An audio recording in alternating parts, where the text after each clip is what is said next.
Book of Heaven, Volume 9, July 4th, 1910. The agony in the garden was, in a special way, for the help of the dying.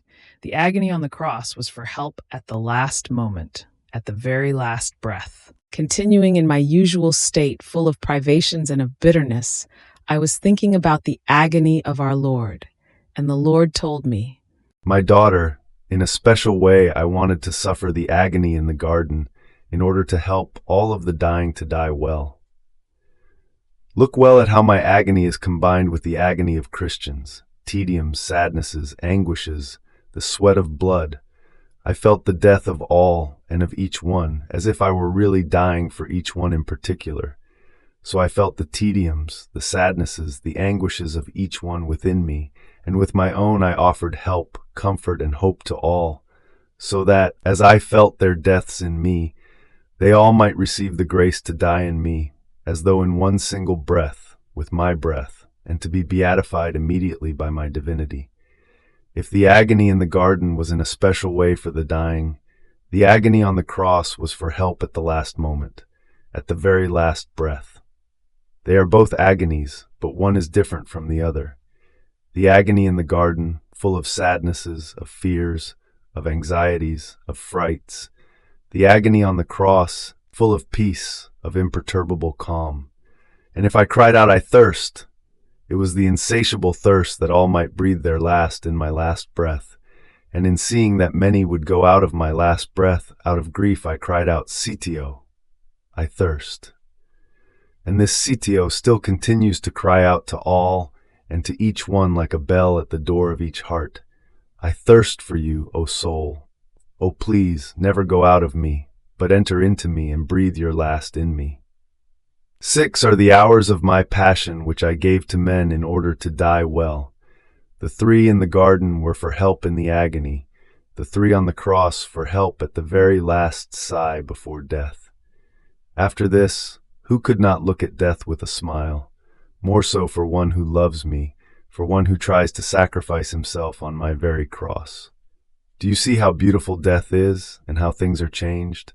In life I was despised. The very miracles did not produce the effects of my death. Even up to the cross there were insults. But as soon as I breathed my last, death had the power to change things. All beat their breasts, confessing me the true Son of God. My very disciples plucked up courage, and even those who were hidden became brave and asked for my body, giving me honorable burial. Heaven and earth, in full voice, confessed me the Son of God. Death is something great, something sublime, and this happens also for my own children. In life they are despised, oppressed. Those very virtues which, like light, should make those who are around them start, remain half-veiled. Their heroisms in suffering, their abnegations, their zeal for souls, cast lights and doubts in those who surround them. And I myself permit these veils, so as to preserve with more safety the virtue of my dear children. But as soon as they die, I withdraw these veils, since they are no longer necessary, and the doubts become certainties, the light becomes clear, and this light makes others appreciate their heroism. They pay esteem to everything, even to the smallest things.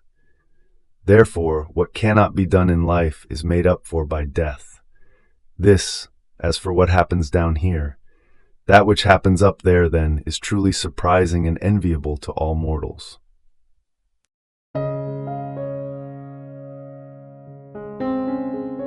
Thank you for being a part of our community here at Divine Will app. If you enjoy listening to Jesus' lessons on how to live in the divine will, please give this video a thumbs up. Your likes help us reach more souls yearning to live in the kingdom of the divine will. We'd love to hear your thoughts and reflections, so drop a comment below. Your insights not only enrich our community, but also inspire others on their spiritual journey. And don't forget to subscribe to our channel. By joining us, you're helping to spread the news of the kingdom of the divine will, so that together we can bring His kingdom to reign on earth as it is in heaven. In the divine will, always.